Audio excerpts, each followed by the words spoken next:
Vamos falar sobre câncer? Um podcast do Oncoportal.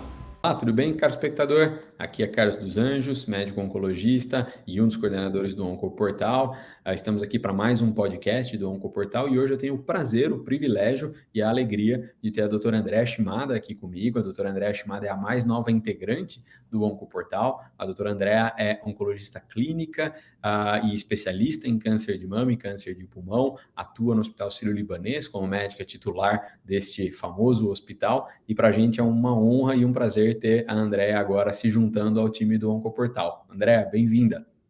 Obrigada, Carlos. O prazer é meu em estar, a partir de agora, participando e contribuindo para o Oncoportal. Maravilha.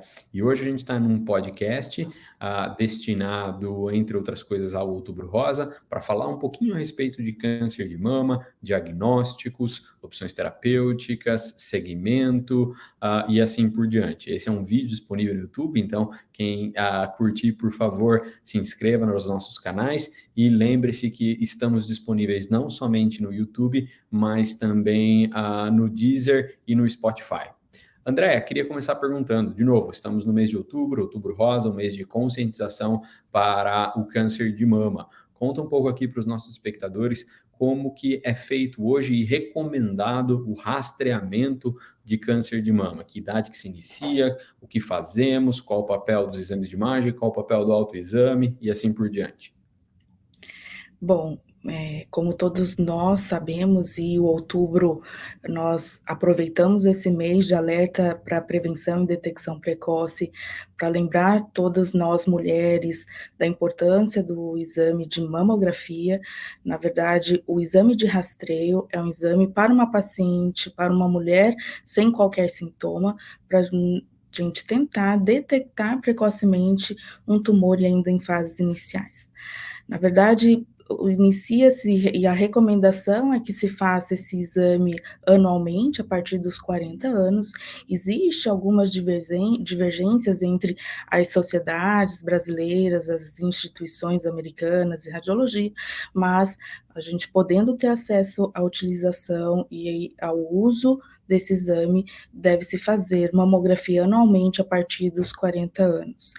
Nós falamos, e é uma grande dúvida no consultório, é a questão do autoexame, né, Carlos, em relação a se eu faço autoexame, eu não preciso fazer mamografia, e essa é uma ideia totalmente equivocada, né? O autoexame serve para que nós conheçamos nossas mamas, né, as mulheres conheçam as suas mamas, para que qualquer alteração nova, qualquer coisa diferente, faça com que isso seja um sinal de alerta para procurar seu ginecologista, seu médico de confiança, para verificação, para avaliação e para fazer um novo exame, mesmo que a mamografia tenha sido feita no intervalo menor do que o famoso 1 ano aí de rastreio mamográfico, né?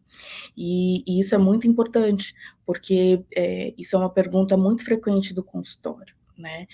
O outro ponto de discussão é quando a gente deve parar o exame, né? Então, existe guidelines falando sobre a idade absoluta de suspensão ou não necessidade adicional de mamografia, né? E a gente sabe que uma grande parcela, embora nós falamos muito de câncer de mama em mulheres jovens, ainda assim a incidência maior é a partir em torno de 60 anos, 65 anos, né? E me fala você agora um pouquinho de quando a gente para esse rastreio, como é que a gente faz no consultório no dia a dia, porque existe uma grande diferença, né? Duas pacientes com a mesma idade e com performance, com saúde diferente. Perfeito, André. A gente poderia, obviamente, escolher um ponto de corte baseado no que está descrito em algum dos guidelines, usar 70, 75 anos, por exemplo, com uma idade de interrupção do rastreamento, mas como você bem falou, a gente sabe que isso não vai se aplicar necessariamente para a maior parte dos indivíduos, porque a gente pode ter um indivíduo de 78 anos que tem uma saúde perfeita, que vai à academia, que vai ao banco, cuida das suas contas, faz suas compras e que tem uma expectativa de vida ainda muito longa, às vezes ainda de mais 10 ou mais anos adiante, que merece alguma forma ainda de prevenção do ponto de vista de rastreamento. E, ao mesmo tempo, a gente pode ter um indivíduo mais idoso que é muito frágil, que, infelizmente, o tempo de vida pode estar até um pouco mais limitado por conta do grande número de problemas de saúde, às vezes um indivíduo que é acamado, um indivíduo que tem dificuldade de movimentação, ou que tem outros fatores que podem limitar o tempo que aquele indivíduo ainda tem, infelizmente, de vida, o que, por sua vez, parece fazer pouco sentido para esse indivíduo, por exemplo, lançar mão de continuar fazendo testes de rastreio, seja para câncer de mama ou para qualquer outra patologia do ponto de vista oncológico. E eu acho que uma coisa que também vale a pena lembrar ao nosso espectador, né, André, é que essas recomendações, tanto do início dos anos de 40 ou término a partir dos 75 anos ou de acordo com a expectativa de vida, elas se aplicam em indivíduos de risco populacional geral, que é aquele indivíduo que não tem nenhuma característica que o coloque em ter alto risco de desenvolver câncer de mama. Existem algumas características clínicas ou alterações do ponto de vista de testes genéticos, de checagem de alterações herdadas que o indivíduo tem no seu DNA, nas suas alterações que receberam dos seus pais e que estão presentes em todas as células do corpo, que podem gerar um aumento muito substancial do risco de desenvolvimento de câncer de mama ao longo da vida. E esses indivíduos, então, classificados como indivíduos de alto risco, podem ter o seu rastreamento modificado, ou até mesmo coisas mais agressivas, como discussão de cirurgias profiláticas e assim por diante. Então, de novo, né, a ideia do conceito de iniciar aos 40, seguir até pelo menos os 75 ou mais, de acordo com a expectativa de vida, se baseia para a população de risco geral e não tanto para os indivíduos de alto risco, que esses, por sua vez, devem ter uma discussão bem pormenorizada com o médico e adequar o rastreamento de acordo com esse risco. Exatamente. André, você é uma grande estudiosa também de indivíduos com um pouco mais de idade, coordena um dos cursos de oncogeriatria aqui da instituição. Conta um pouquinho para a gente a respeito, existem algumas particularidades do indivíduo com um pouco mais de idade que acaba desenvolvendo câncer de mama do ponto de vista de tratamento ou segmento? Primeiramente, eu acho que nessa população, né, acima dos seus 65, 70 anos, o principal objetivo do cuidado é avaliar a expectativa de vida independente de qualquer doença. E para o câncer de mama não é diferente. Então, como você disse, os pacientes, as mulheres com expectativa de vida acima dos 5 anos, elas devem seguir todas as recomendações, as orientações, independente da idade cronológica. Né? Então, lembra que a mamografia, ela tem impacto em mortalidade, então, nós detectarmos um tumor no início, isso tem impacto em aumento de vida, né? Nossos tratamentos vão ser menores, vão ser menos tóxicos, né? Talvez uma detecção que não vai ser necessariamente precisa utilizar a quimioterapia. Então, nos indivíduos idosos, isso também vale como na população de menos idade.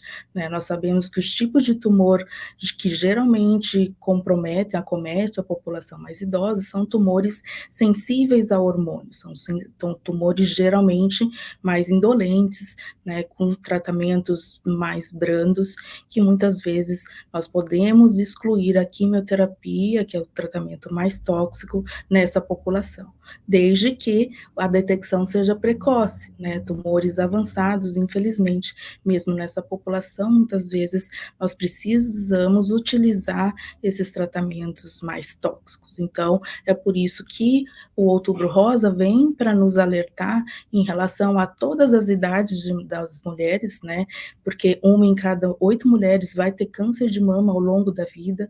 Lembrar homens também, né, Carlos, que 1% dos homens também pode ter câncer de mama, então os homens também devem se conhecer para que qualquer alteração nas mamas seja um sinal de alerta para procurar o seu médico e avaliar. É isso aí. Bom, André, queria de novo lhe dar as boas-vindas e agradecer a disponibilidade por se juntar ao time. E queria de novo falar para todos os espectadores que curtam os canais, ouçam os podcasts, a gente faz com muito carinho essas conversas, sobretudo voltada para o público leigo, não médico, que busca informações respaldadas e com detalhe vinda de nós. Estamos em múltiplos canais e é um prazer sempre tê-los aqui conosco. Um abraço a todos. Obrigada, Carlos. Um abraço a todos. Até mais.